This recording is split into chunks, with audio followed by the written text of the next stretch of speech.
ஊழியக்காரர் பேசுறாரு, அற்புத அடையாளங்கள் நடக்குன்னு சொல்றாங்களே, என்ன கொண்டு செய்யுங்க ஆண்டவரே, என்ன கொண்டு வெளிப்படுங்க ஆண்டவரே, என்ன கொண்டு தேசங்களை அசைங்க, கிரியை செய்யுங்க. நீங்க சொல்லும் பொழுது உங்களுக்குள்ள அந்த விசுவாசம் நதியை போல பெருக்கெடுத்து ஓடும். எந்த மனுஷனும் வியாதியில இருக்க மாட்டாங்க, எந்த மனுஷனுக்குள்ள இளவயது மரணம் வராது. உங்களை கொண்டு கர்த்தர் நல்ல கரங்களை தட்டி, ஆவியில நல்ல கையை தட்டி, ஆமென், அபிஷேகம் நிரப்பட்டும், வல்லமை நிரப்பட்டும். உன்னை தேவனுடைய ஸ்தானாதிபதியாய் கர்த்தர் கிரியை செய்கிற இடத்துல உன்னை நிறுத்த கர்த்தர் திட்டம் வைத்திருக்கிறார்.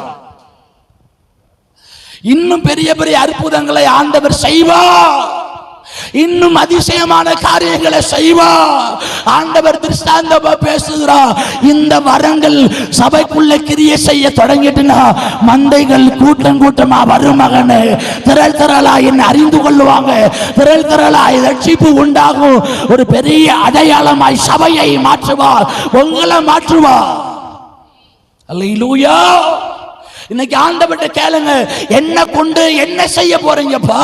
நானும் ஜனங்களை குணமாக்கணும், நானும் மரித்தவனை உயிரோடு எழுப்பணும், நானும் வியாதியஸ்தர்களை சுஸ்தமாக்கணும் சொல்லி ஆண்டவரிடத்துல கேளுங்க. ஆண்டவர் பட்சபாதம் இல்லாத தேவன்.